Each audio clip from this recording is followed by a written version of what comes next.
योग के प्रकार, टाइप ऑफ योग। टोटल हमारे योग कितने प्रकार के होते हैं? 8 प्रकार के होते हैं। योग का मतलब क्या होता है? आत्मा से परमात्मा के मिलन को हम योग कहते हैं। ठीक है, जैसे कि आत्मा प्लस परमात्मा इज इक्वल टू योग। ठीक है, वैसे ही जैसे कि योग 1 इज इक्वल टू 2 होता है, 2 होता है। एक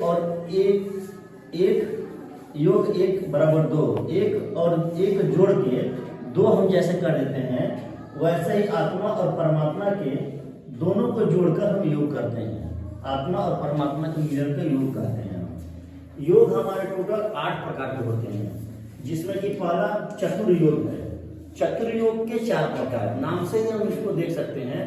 चतुर्मिंश 4, चतुर्मिंश चालान भी होता है। और चतुर्योग का मतलब होता है कर्मयोग, भक्ति योग, राजयोग और ज्ञान योग। ये चतुर्योग के हमारे प्रकार होते हैं। और पतंजलि योग जो दूसरा है वो हमारा पतंजलि योग है। तो परमात्मा का प्राप्त करने के लिए यम और नियम का पालन करना ही हमारा पतंजलि योग है। पतंजलि योग में ये बोला गया है कि अगर हम परमात्मा को पालन करते हैं, परमात्मा को हम प्राप्त करना चाहते हैं, तो यम और नियम को पालन करना पड़ेगा। अब यम और नियम किसके पाठ होते हैं? तो यम नियम जो है वो अष्टांग योग के प्रकार हैं, जिसमें कि यम, नियम, आसन, प्राणायाम, प्रत्याहार, धारणा, ध्यान और समाधि 8 उसके कंपोनेंट्स होते हैं। यम के 5 होते हैं और नियम के 5 हमारे तत्व होते हैं और उसके नियम होते हैं। अब गीता योग का मतलब क्या है? कार्य की कुशलता ही योग है। गीता योग में बोला गया है कि कार्य की कुशलता ही योग हमारा बोला गया है। जो भी हम कार्य करते हैं, जो भी हम काम करते हैं, उस काम की कुशलता ही योग बोली जाती है।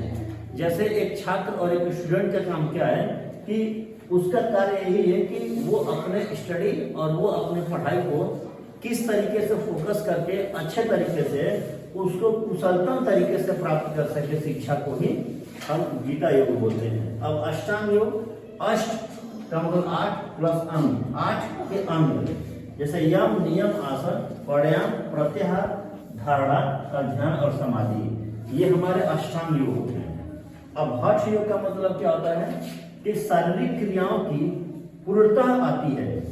शारीरिक क्रियाएं जितनी भी होती हैं, जैसे कि अहिंसा, सत्य, असत्य, अपरिग्रह, ब्रह्मचर्य, ये हमारे यम के हो गए 5 नियम। और शौच, संतोष, तप,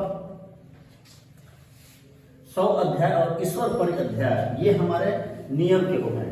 तो शौच का काम क्या है, संतोष का काम क्या है, ये सारी चीजें जो क्रियाओं का पूर्णता तरीके से विश्लेषण करना हमारे हठ योग में है। मंत्र योग का मतलब कि वह योग जिसका उच्चारण हम बार बार करते हैं, जैसे कि ओम नमः शिवाय हो गया, ये सब सारी चीजें। लय योग का मतलब कि मध्यम वर्ग के लोग जिसमें योग की पूर्णता जानकारी न हो, लेकिन वो अपने मन को चंचलता को दूर करने के लिए जो योग करते हैं उसमें वो लयबद्ध हो। कुंडलिनी योग का मतलब कि अपने अंदर छिपी शक्तियों का विकास करना या अपने अंदर छिपी शक्तियों को जागृत करना, वो हमारी कुंडलिनी योग होती है। धन्यवाद।